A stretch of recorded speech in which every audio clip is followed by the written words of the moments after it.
All right, the week of August 21st, 2023. Let's talk about some movie and TV news. Jeff D. Lowe alongside Ken Jack. Yo. And Gooch. We're doing a weekly news segment. We don't have a name yet. Ken Jack just came up with one called Press Record, which could also be taken as Press Record, which that was 2 seconds ago. I kind of like it. Yeah, well, it's only because Gooch can't do things without saying them out loud. So he's like, I am going to press record now. And when he said that, I was like, oh, I just had an idea. Because I stole it from what Gooch said. I know you're saying that as a joke, but I legitimately do just when I'm at home, I do walk around and narrate. I talk about what I'm doing all the time. I can't help it. You are the Gosling meme. You are. He's literally me. Yeah. If you're watching on YouTube, make sure to hit subscribe. Subscribe to the channel. That helps us out a lot, especially now that we're doing more and more video. And hit the like button on all videos. Don't dislike it. That's mean. That would help us out big time. Movie news, a lot to get to today. Let's start off with the top and some TV news as well, I guess, streaming news. Ahsoka, release date, big changes for Disney+. Fans have been begging for a long time. Why not drop these big shows in the evening, in prime time? People can chat about them, talk about them. This was a lot centered around Mandalorian when the Marvel stuff was well received early in the beginning. They're doing that with Ahsoka. First 2 episodes will premiere on Tuesday, August 22nd at 9 Eastern, 6 Pacific on Disney+. It's like 2 hours of Star Wars content. Ken Jack and I have watched it already. Have you seen it yet, Gooch, or no? No, I haven't. I can't wait. We'll get some initial thoughts. My initial thoughts, I loved it. I'll let Ken Jack elaborate a little more. Caveat, I think a lot more than Mandalorian, though. You really need to know Rebels a little bit. Otherwise, I think you're going to get a little lost maybe early on, like who the fuck they're talking about. I do think watching Rebels and at least knowing how that ends is pretty important. Yeah, I think that it was hard to like objectively judge it from that standpoint. You know what I mean? Where I was like, oh, I understand this, but I think it's because I know Rebels, or if it's because I can just understand it based off the context clues they gave me during the episode. But either way, I thought it was awesome. And it is like so perfectly Filoni, where it's like, hey, here's a bunch of really cool duels inspired by samurai Western stuff. And here's not a lot of dialogue, very similar to what like the early stages of Mando, where it's just, hey, here, I'm going to show you what type of character I am through my actions. And that's it. A lot of stuff just happening, not a lot of words being said, which is in this case is really cool. Really liked it. Yeah, I think anyone who maybe is critical of Andor, or maybe doesn't like, that's not their style of Star Wars that they like. We loved Andor. I mean, I think Andor is amazing, but I also think this is great too. But if you want fucking sword fighting and action, you are getting it with this. There's more lightsaber shit in the first 2 episodes of Ahsoka than there is in like all of Star Wars in the last 5 years. There is so much of it, and it's really well done. It looks cool. I don't know. I'm really curious. You never know with these things. We tend to like the Star Wars stuff. I think that since Disney's taken over maybe more than some, but we've also disliked a bunch. We didn't like Rise of Skywalker. We liked Last Jedi. Didn't like Obi-Wan. Yeah, Obi-Wan in the moment was like, oh, this is kind of cool here and there. And then every day after I'd watch it, I'd be like, man, that kind of sucked. It really wasn't all that good.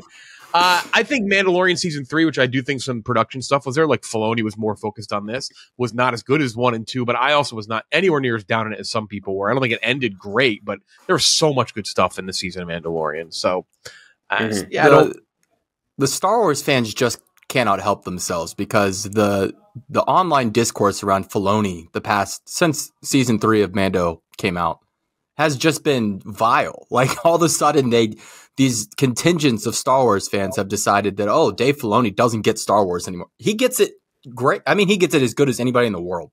Like Andor's great, but Star Wars at its core is supposed to be fun and goofy, and Dave Filoni delivers on that. Like, so if you're saying this is textbook Filoni, I'm very excited for it. And obviously Ahsoka being his baby, like, rev me up, baby. I can't wait. A lot of cool Rebel stuff too, like seeing Chopper and all those other characters from Rebels. Just from that standpoint, in addition to the layman standpoint, like the Rebel stuff is really cool, but I don't think it's distracting really at any point. No, it's not. It's not done in a way too where like I think you can get into it if you haven't seen Rebels, but it's also not like, hey, it's Chopper's time. Like they don't like bring out the things and like point to them. Like it just kind of happens naturally. Actually, ironically, the Chopper one's probably the most Easter eggy there is. Kind of just pops up, but it's a continuation of Rebels. Like it just kind of leaves off where Rebels kind of leads off and at the end of their series. So I think that. There is absolutely it takes place right before, I think a little before Mandalorian when that took place. I believe, I could be wrong on that, how the exact timeline lines up. I think seeing Rebels helps. You don't need to, but I'd be surprised people who like Rebels watch this and don't like it. Like I think you'll enjoy it. It'll definitely enjoy it more too. If you're wondering if you should or not watch Rebels, it will definitely help you enjoy it more. Yeah. Are you guys allowed to answer? I don't know if you guys are allowed to answer this, but is there like any kind of recap for like people who haven't watched Rebels? Or okay, that's interesting. This could be a spoiler. Maybe we're not supposed to. Right, maybe we're not supposed to say it, but there is like a title crawl. But like that, they kind of do that in Rebel-y stuff too, and like even Clone Wars, which actually Filoni involved in. So no, not really. They don't really catch you up. Cool title crawl, by the way. Very different. It was cool. I liked it a lot. Yeah, so we'll talk about Ahsoka weekly. I think we'll do that once it starts coming out more. I can't wait. Wait, you said the crawl is different? It's different. It's presented differently. It's not a title run or something. It's my immediate thought on that was like, oh, they changed the font. They're using papyrus. Don't go fucking crazy. Don't go crazy. The original teaser from Star Wars Celebration for Rogue One was still the coolest thing they ever did with the title crawl. They stopped it when it gets to the part about like the rebel spies who steal the plans, and it like glitches out and it becomes like a horror type thing. And I thought they were going to do it for the actual movie. They never did that, which is kind of a bummer, but that would have been a neat way to kind of change the title crawl. So that's Ahsoka coming out Tuesday, August 22nd. Check it out. We'll be talking about it as it releases. Some Barbenheimer news. Barbie surpassed Super Mario Brothers, highest grossing movie of 2023, and The Dark Knight to become the highest grossing WB movie, Warner Bros. Movie of all time domestically. Meanwhile, Oppenheimer, now fifth highest grossing film via IMAX sales, and the highest grossing movie to never hold the number one spot at the box office, which is also by our patriarchy shirt on the Barstool store. Probably a link right there. Gooch, make sure to put the little linky thing right there. It's not like I never watch YouTube. I watch YouTube 12 hours a day. I'm like, a little linky thing. Yeah, Oppenheimer never held the number one spot, which is one of those things where that seems very obvious, but that is kind of a crazy stat. They both succeeded, and now it comes down to how will Hollywood react and how will they fuck this up with some sort of stupid stunt next year, which is inevitable. I'm just I'm looking ahead at their release schedule, like trying to figure out what it's going to be. They're going to do it. Aquaman 2 and what's going to be like one of the smaller ones, because Aquaman 2 is going to get delayed, I'm sure, into next year. I think that's a Chris. Yeah, I mean they're supposed to release it at Christmas. I don't know. Rebel Moon and Aquaman. Moon. And that teaser, I'm getting more excited for Rebel Moon. I mean, call me crazy. I know they just did like the 2 split seconds of the teaser, but I get suckered into everything Snyder does, man. It's just what it is. Yeah, I don't know what they're going to pick for it, but they're going to do someone in Hollywood, and it's going to be the same studio, too. That's going to be the thing. It's going to be a studio that thinks they're being smart and, like, cheeky by releasing 2 the same movie. It's going to be a movie about, like, Bill Clinton and then fucking, I don't know, like a Trolls movie. It's going to be something like that. Same studio, it's just going to be a disaster. I'm just looking at the release schedule. Aquaman, The Lost Kingdom, and The Color Purple come out the same weekend. There you go. Mix up. Holy shit. That seems like something that's dumb enough that they might actually do it. That would be really funny. Oh, Aqua Purple. That's going to get the fucking people going. The color Aqua Purple. The color Aqua literally works on its own. It is a color. There we go. They'll find a way. The thing is, it's not even going to be like, I wonder where they're going to do it. Like, when they do it, you're going to know it, too. You're going to be like, well, that's a clear fucking directive to repeat Barbie and Oppenheimer. Beetlejuice 2 and... I didn't know, by the way. I completely forgot Beetlejuice 2. Beetlejuice 2 and Twisters the same weekend. Now, that's one I could get behind. But, like, that'd be kind of... I'll double feature Beetlejuice 2 and Twister. A late-stage sequels? Yeah, I'll do that. Moving on to some Marvel news. Thor 5. This is like news but not news. Apparently, well, it was taken from like a book this past weekend, some Thor Love and Thunder book, that Thor 5 is in development. That has been deemed not true. It is not in development. I guess the quote or the way it was pulled from the book, whoever first tweeted the news got community noted on Twitter saying that's not what the book says. Thor 5 is not in development. But Taika Waititi did discuss Thor 5 and Thor 5 villains over the weekend, saying the villains would need to be stronger than Hela, need to step it up a whole other notch. I do still think this movie's I still think they're going to make Thor. Hemsworth has indicated that he would like to continue doing the character, even though I do know he's kind of on a break from that right now. But I would be, they have to revisit Thor at some point, right? Like I think that can't be the conclusion of that story. The community notes, just speaking of that, by the way, Enes Kanter getting community noted was one of the funniest things I think I've ever seen, where someone just tweeted like, NBA star Enes Kanter had this to say, and then the community notes was, Enes Kanter has had 0 accolades in the NBA. It's just pretty fucking funny. But Thor 5, it's funny you mentioned Filoni before, because I do think that Taika Waititi has hit that same sort of deal where people are just like discredit everything he's done before. Oh, people hate him. The way people react to Thor Love and Thunder, which I get some people hate it. Some people hate that movie. I don't hate it as much as others. I think it has I think the biggest flaw is that it is way too short and it has no room to breathe. And like, it just can't be tonally a little messy. It doesn't become a movie at any point. It's just like, what the fuck? That's so much so fast. It doesn't let a character develop all that. But you're right. It's like the way people talk about Taika Waititi. Holy shit! It's like he's the worst director of all time now. It's as if he derailed all of Marvel all by himself. And like literally the reaction to the Thor 5 thing. I was just scrolling through the tweets before. People were like, "No, it can't be Taika. I can't be Taika." It's like, this is a critically acclaimed director that made like a at least top 5 movie in all of Marvel history. Right. Thor Ragnarok clearly understands the character, turned the character, which we talked about a lot. He turned Thor from being the worst Avenger of by far to the best Avenger. And he has a bad entry in Thor Love and Thunder. That's totally fair. But like, to be like, oh, he can't do a 5th one. He doesn't get it. It's like, he gets it.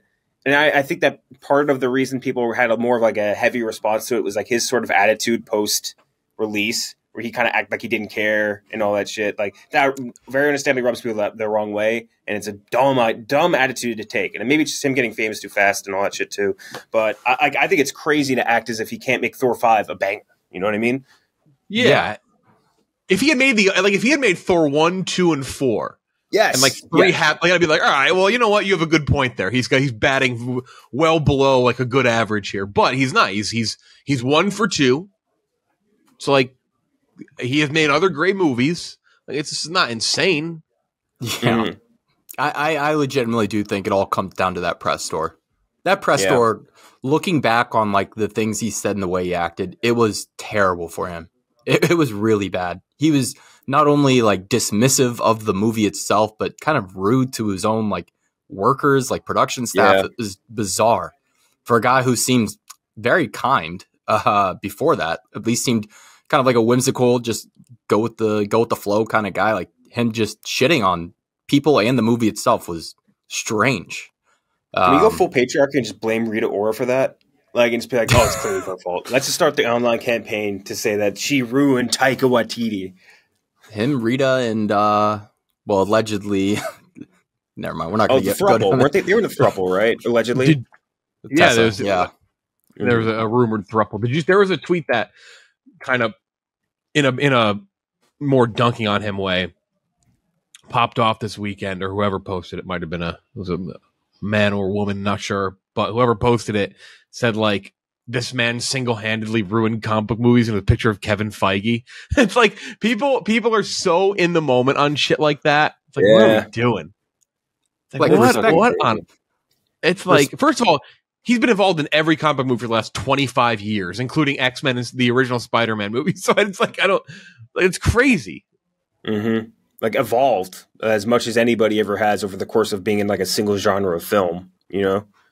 You could make the argument that Christopher Nolan was more harmful to comic book movies, because DC tried to recapture that dark, gritty, like Dark Knight trilogy aesthetic for almost 2 decades afterwards, and pretty much derailed the DCEU. Like, did not work at all. Whereas like Kevin Feige, say what you want about Marvel movies, but they are the MCU is a success. I don't know if people need to be reminded of this. Like, as bad as it's been recently. If you take out like the irrational thoughts and irrational people, I think even someone who would truly dislike everything recently is like, I've liked some of the stuff recently. I still like Black Panther quite a bit, but there are some bad things the MCU's released, and stuff that's even like the months and weeks after, like you lose the pop of the MCU. You're kind of like, man, that really wasn't that good. I think even the most negative person though would say, hey, if you had to choose between thinking Kevin Feige and Marvel is going to make something great in the next year or two, or nothing great at all, you'd probably still lean to say, like, yeah, they'll probably release something good. Like, the chances of them not doing that are low. And I think there's probably some course correction right now, especially with the shows, Bob Iger back at Disney. So, like, things are going to change, and they'll hopefully learn from what have been some pretty, I think, poor decisions in terms of the types of content they release, and they move forward and they make some good shit. Hopefully Loki's the start of that. Yeah. I mean, you could argue Guardians might have been the start of that as well. I think no idea how the Marvel's going to be, though. I think that people kind of treat now directors and actors almost as if they're like athletes, where it's like they can have a really great season and then they have a bad season, like, oh, they're washed now, they can't come back from that. It's like their skill as a director doesn't like decline with age. That's just not a thing. Like your ability, like it's not this, they're not, it's like a false equivalency. And like I think that they really can get better. They could definitely get worse, no question about it, but like every director just learns from every movie they make, you know what I mean, and can only ever get better. So I don't know. It's a weird sort of like, what have you done for me lately sort of feeling that just translated from the athlete field into the movie world. Who is the Kirk? True. Who's the Kirk Cousins of directors? That's the real question. Ooh, that's a good question. Like guy who puts up numbers. Yeah, just puts up numbers, but nothing memorable. Puts up numbers, but never gets. It'd be Zack Snyder probably, because Zack Snyder always has the numbers. And he's got the truthers. And he has the truthers. That's very true. Huh. I think he's also from Minnesota. Zack Snyder? I feel like now. See, I was going to say James Wan feels very Kirk Cousins-y, but no one has like there aren't like a weird set of Wan. But like Saw is so iconic that I wouldn't even say that. Even Snyder, like I'd have a hard time saying like, and who is the Kirk Cousins of directors? That's such a good question. It just puts up consistently solid numbers, but is never in the big dance, or is never considered really to be in the big dance. I mean, you could also say like the Russos to a degree, but like they get more respect than Snyder does. Yeah, but Russo's the same thing. It's like Infinity War and Endgame. Like they could release dumpy shit the rest, but that's always going to be remembered for. Yeah. Is it Michael Bay? Michael Bay might be it. Bay might be the Kirk Cousins. Because they make money. People enjoy it to a certain extent. Bay's not a bad comp. This might be, by the way, we got the draft next time. Equivalencies for directors in the sporting world, like NFL comps for directors. I'm really loving that. Is a pretty fun one. Comparing NFL quarterbacks to directors, I like that. September, Godzilla spinoff. Woody Allen is your quarterback, Jeff. Yeah, no, that's an easy one. We're just hoping he has another. We hope he has another Midnight in Paris under his belt. Or Roman Polanski, take your pick. If he what do you call it? Deshaun Watson goes and flees to play in like the German football league. Godzilla spinoff on Apple TV Plus hits later this year. 10 episodes, just a lot. I feel like for these types of series now, that's more than you usually get. Which I'm not saying it's a bad thing. Hopefully, it's a good thing. Stars Kurt and Wyatt Russell, father and son, playing the same character. Which I will say I was kind of hoping they'd be on screen together. Like that would have been kind of fun to see. But it obviously makes complete sense. They play father and son. A military officer named Lee Shaw, which feels mildly uncreative, at two different ages. But yeah, the Godzilla spinoff series, we've been hearing about this for a while now. Going to hit Apple TV Plus. Apple TV has a pretty good track record on stuff like this. Apple TV's production quality. Now, some things have not been great. Like I don't understand C. Like C has never really that been was one of their first mistakes, though. That's like the early stuff I forgive now. Yeah, but it's called Monarch: Legacy of Monsters. All about like this Godzilla monster universe. Anders Holm also in it from Workaholics. Kirstie Clemens in the movie as well. Who, speaking of Snyderverse type things, she was, and I guess The Flash. I don't know. I'm pretty excited for this. Directed by Matt Shakman, who's supposed to be doing the Fantastic Four series, who did some of WandaVision, who we interviewed earlier in the summer. Yeah, this is I'm excited, but it needs to be, and this is something we kind of talked about too, with as far as anything with Monarch or Universal Monsters or anything like that. I think with them, you need to either fully dedicate yourself with the monster lane or fully dedicate yourself with the human lanes, because I think like when you try to do Godzilla King of the Monsters and your focus so much is like split between seeing the big monsters on screen fighting and with the humans, that's a bad split. It needs to be like 80-20 in favor of one or the other. Like the monsters are the tertiary part or the humans are the tertiary part. Like it just needs to be that way. And I'm assuming with this, it would be majority about the humans and their how they influence the awakening of all these kaijus and shit. And then the monsters being the back part. And that's fine and good for TV budgetary wise. So I'm down for that. Love seeing the Russell guys, the Russell buddies, father-son duo on screen, even if they're not together. And I really would like them to do an Escape from New York remake with Wyatt Russell. Snake. It would be so goddamn cool. That's me with I want Scott Eastwood to bring back the spaghetti western genre. He looks just like Clint, and Wyatt looks very similar to Kurt, but obviously doesn't hurt that his mom is what's her face to his Goldie Hawn. Yeah. I mean, unreal genetics, but if they're gonna do, and I would guess like you that they're gonna lean more into the human stuff. When you market it, you got to market it like that, or else people are gonna like just go in expecting monsters and end up hating it. Even if it's a good like drama, people will be disappointed if you market it as having a bunch of monsters and then don't. We've seen it before. Yeah. Which one of the first photos already released is Godzilla like roaring at a bus or people. So they're already setting it up where you have that expectation that you're going to see monsters. Yes. Also, is this part of the legacy or the I'm assuming they have the rights for it at least in States, but maybe that's only in film. I don't know. Part of like the ones from the Godzilla King of the Monsters and Godzilla vs. Kong.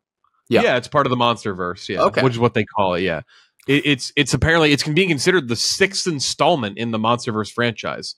What a random universe. Yeah, it's that was my favorite one in of Nicki Minaj's catalog, in my opinion. I don't really know how this is the 6th installment though, because if this is coming out later this year, Godzilla vs. Kong 2, Godzilla X Kong: The New Empire, comes out next spring, so this would be the 5th technically. But Godzilla, Kong Skull Island, King of the Monsters, Godzilla vs. Kong, this, and then Godzilla X Kong: The New Empire. Assuming, I guess that means they're buds. That's getting delayed. I saw Kong on the picket lines with SAG-AFTRA. He ain't recording shit. Godzilla's a scab though. Godzilla's there. They have to do it with like a lesser monkey. Like it's like a chimpanzee with like a what do you call it? Like Kong out with makeup on. Can't blame them though. Japanese work-life balance is just it's a different culture over there. Very different. Moving on to some teasers. Scott Pilgrim. This is the anime version of Scott Pilgrim. We got a teaser for this. Everybody back from the movie Scott Pilgrim vs. the World. Very excited for this. This is coming out November 17th on Netflix. Everyone back from the Edgar Wright movie, which I think makes a huge difference in this. But this just looks fucking awesome. It's a comic book. I mean, let's be real. So it converting over into an anime style is not like, and being good would not be remotely surprising. It would make complete sense. Yeah. Yeah, I agree. This, it was one of my favorite sort of like, if you need a breath of air from the current slate or really the last like 10, 15 years of comic book movies, like Scott Pilgrim's the way to go. And combining that with Mean Gooch is one of our favorite mediums in anime. That's a winning recipe. And plus almost all the original voices, right? So that's great. That's Michael insane. That they're getting all the voice. I mean, yeah, I'm sure this has a budget, but absolutely. But I mean, and like a lot of people were stars back when it came out in 2010, but the star level for some of these people has reached. Think about Kieran Culkin, Chris Evans. Obviously, Chris Evans was big in 2010, but not to what he is now. No. Anna Kendrick, Brie Larson, Aubrey Plaza, and a whole different planet now in terms of her fame and stardom. Jason Schwartzman, Brandon Routh, Michael Cera, Mary Elizabeth Winstead, who's in Ahsoka. Mae Whitman, pretty crazy. Scott Pilgrim takes off as a title. I mean, it really does probably speak to like, and we talked to Michael Cera about it and Aubrey Plaza about it before. I mean, it must have been just an incredible shoot for them to come back and get everyone to come back and do this, like to agree to do this. And I'm sure probably do it at a discount. That's what I was going to say is like, I'm sure this has a budget, but nowhere near the budget to carry this large of a voice cast. And the animation on it, very cool. It is an anime, but I was looking up the studio that does it. They're called Science Saru. I may be pronouncing that wrong, but they do anime blended with flash animation. So it's like anime blended with Western style. So very neat to try something new with this. Right. Which that continues to be a great trend of just like not falling into the Pixar trap. And I don't mean that in a negative way for Pixar, because Pixar looks great and Pixar does what they do well. But the idea that everything had to be Pixar, everything had to be a standard, regular 2D animation style. It's what we're seeing with Turtles and the family. Mitchell's. What's that movie called? Mitchell's versus Machines. Yeah, the family. Yeah, the family and the robots. Family talk. Yeah, got a lot of family talk. Whenever we talk about Blue Beetle for our review. Anyway, so that's Scott Pilgrim. Speaking of properties, this one's a Disney Plus property. Percy Jackson series stars Walter Scobell in the lead role. Hits Disney Plus December 20th. Obviously, these were movies, obviously based off books, but they were movies as well. It's also a Broadway show, I believe, in New York. I think there's like a Broadway version of this. I might be wrong on that. I'm pretty confident. That sounds right. The 2010 and 2013 movies with Logan Lerman. This is not for us. I'll just say I'll come out and say that right off the top. I think, okay, that's good to know, because I was going to say I think I just missed the Percy Jackson wave. You know what I mean, of young adult novels. So like I was never into it. The show was fine, or movie was like fine. I just remember not leaving any impression on me whatsoever, other than somehow Logan Lerman in that era just such a punchable face, and now he's just hot as shit. You know what I mean? It's a confusing man to watch his career grow. But I have like no feelings one way or the other. Him and Daddario. Yeah, this is. Oh, by the way, something Trill Ballins found that I forgot to send to you guys. There is an entire subreddit dedicated to the Alexander Daddario booby scene from True Detective. Like, all they do is just post different frame rates of that scene. It's hysterical. That's awesome. I'll send it to you guys later. Yeah, I'm a mod. I'm actually a mod. But yeah, no, the original one was targeted at like young adults. This is targeted at kids. Like, they are young, which respect to them. Like, you need kids movies and kids series. Not everything has to be kids 12-year-old. Yeah, like it's going to be for, third graders to seventh graders, eighth graders, maybe. Yeah, no, I'm with you, Kinjek. I just missed the boat on. I can remember some of my classmates being into it, but for the most part, just a little outside that age range when those books started cooking. So I really don't have an attachment to this. I'd be interested to see this is a Gen Z property, right? Like Percy Jackson is firmly like probably the big Gen Z YA book, right? I would say so. Yeah, it came out. It was 2005 through 2009 were the first run of the 5 books. They had another one come out, The Chalice of the Gods, this past year. Chalices are cool. This is a big moment for Gen Z.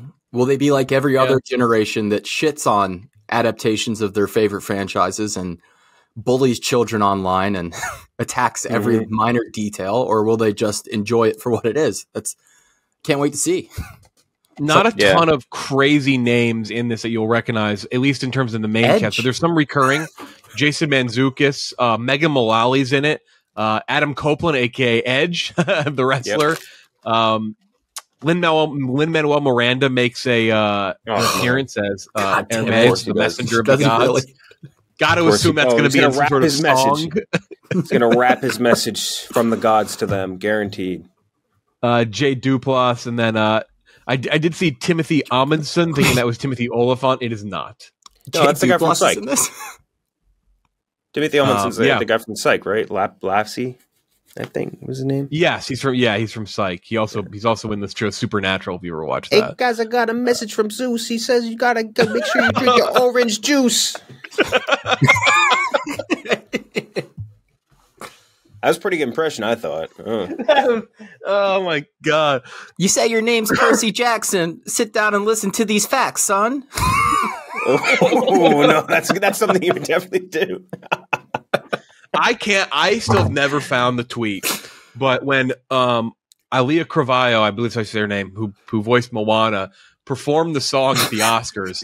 How Far I'll Go, which was a great performance. Stood no chance that year because I think that was the La La Land year, which is a great performance. She got like hit with like one of like the flags from like the dancers, and she kept singing.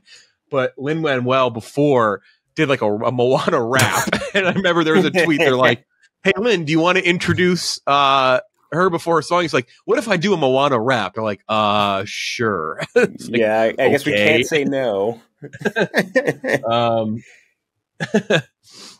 Lin-Manuel should have been in Blue Beetle. Well, we're going to talk about Blue Beetle, but he honestly should have been in Blue Beetle.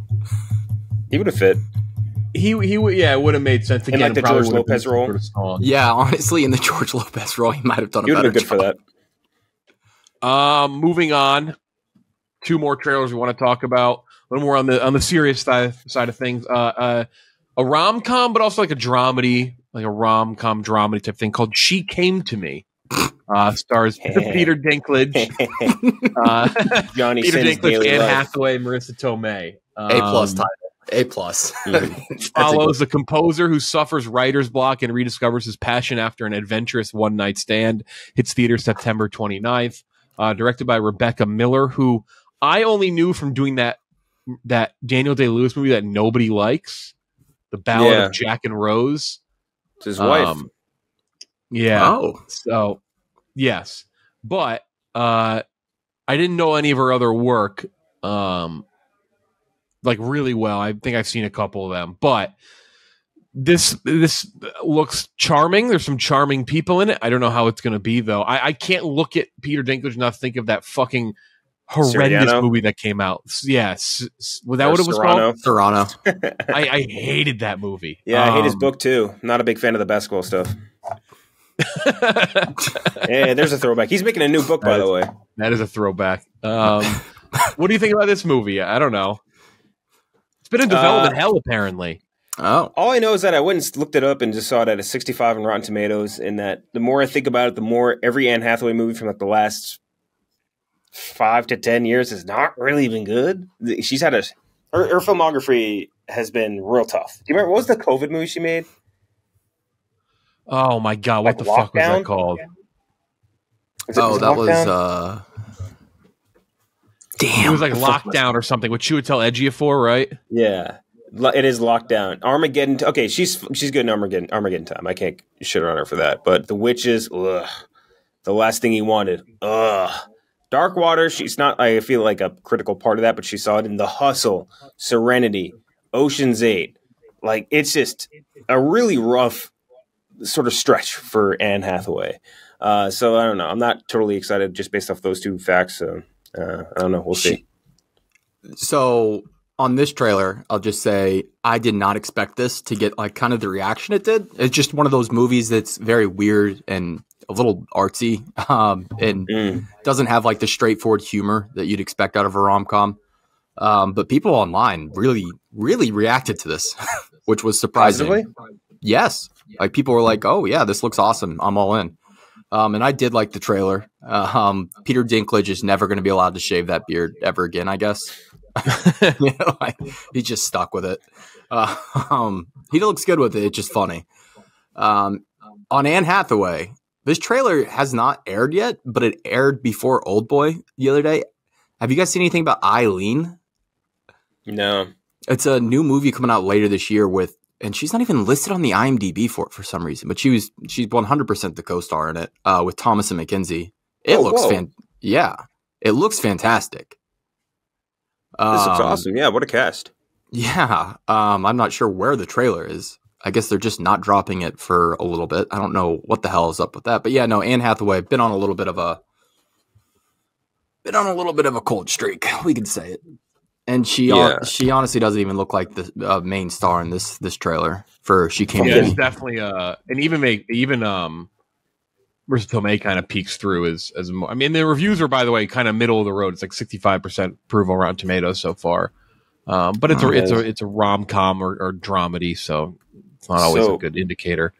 I do think that I feel good for Peter Dinklage because he was like, here's a movie where you're going to be going to Slam Town with Anne Hathaway and Marissa Tomei, and he's just like, sign me up. And he's like, you're going to be a rich playwright living in a brownstone in Manhattan.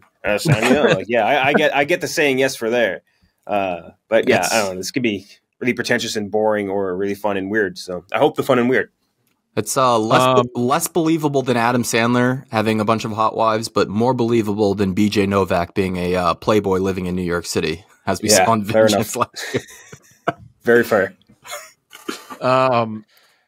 BJ Novak lived in the same house and or same hall in Harvard. I think I've said before as Oppenheimer and Kennedy. So did he really? Equally great man who had it's three massive impacts on many different ways. Last trailer. Who was worse for American society? Oppenheimer creating the atom bomb or BJ Novak writing The Office? Writing The Office. Them allowing the what's worse for humanity, the bomb or the Andy Bernard agenda in the last 2 seasons of The Office? Yeah. Oh, there's last couple ones. Nerd Dog. Reptile. Last trailer. Last thing to talk about here. This one came out here on Monday when we're recording, August 21st. This one is really intriguing to me. This is a Netflix movie. This is not a Scorsese movie that guy's getting put on Netflix. This is a Netflix movie, and I think it looks pretty good. I'll give you the synopsis. Following the brutal murder of a young real estate agent, a hardened detective attempts to uncover the truth in a case where nothing is as it seems, and by doing so dismantles the illusions in his own life. Directed by Grant Singer, a directorial debut for Grant Singer, comes out September on Netflix. Benicio del Toro in that lead role, Justin Timberlake, Alicia Silverstone, which that'll get the head turn in there. I haven't seen her in a while, except for I think she was in one of the Diary of a Wimpy Kid movies. Eric Bogosian, who plays the what's his face? Bernie Sanders. Gil in the Succession. Bernie Sanders, also in Uncut Gems and a bunch of other things. I don't know. I really like this trailer, and people seem to like it on Twitter. Something about Benicio del Toro. People were drawn to it right away. Like, okay, this could be good. This might be Netflix. Might have something here. I don't know. See, that's the biggest problem is that it's Netflix. They are the biggest volume shooters among all the distributors and on streamers and shit. But I think there's something interesting about this movie in the cast where it's got people who I think are two of the biggest underappreciated actors in the game, which is Justin Timberlake, because people just think like, oh, singer, blah, blah, blah, blah, whatever. He's a legitimately very talented actor. And Benicio del Toro, who's legit range. And then Benicio del Toro, who is definitely one of the most underappreciated actors working and one who's only gotten like better with age. And those two things I think super exciting. The whole detective subplot. Who doesn't love the gritty detective story? Always cool. And even like the side characters, they had that dude from Boardwalk Empire who I haven't seen in anything since Boardwalk Empire, Michael Pitt. But it's a Netflix movie. It's a first time director that's only done music videos and commercials, which is always a tough sell, but still, I'm very pumped for this. Everything else about it is green lights. That's some serious F. Gary Gray slander. All right. F. Gary Gray, now he has a built-up catalog, though. Yeah, he does. I will say, I'm looking at this now. Netflix is just distributing this. This was produced by Black Label, who did Sicario. Not a Netflix movie. Yeah, so they done good movies. Sicario, La La Land, 12 Strong. Devotion. We're gonna still give it to him. If this is good, I'll give it to him. I'll give him a little. Associated with Netflix though, so the association with Netflix will always be a downer. You know what I mean? It doesn't matter if they're just a distributor. If they picked you, then I'm just like, I don't know. Yeah. If Netflix thinks you're great, it's not a great sign. I think Justin Timberlake should have been nominated for Best Supporting Actor for Social Network. Looking back on that, Bale won for The Fighter. John Hawkes for Winter's Bone, Jeremy Renner, The Town, is it Jim or Jem? Mark Ruffalo for The Kids Are All Right, and Jeffrey Rush for The King's Speech. But I think Timberlake was fucking awesome in The Social Network. Really that good. Scene alone, like we always talk about here. You talk about like the Mahershala Ali's of the world, or the or the God, he passed recently. Max von Sydow, like 5-second roles that get you nominated. Just the dinner scene alone with Timberlake, like I think is worth. He is so energetic, and it really, not that the movie needs it because Social Network is a fucking masterpiece.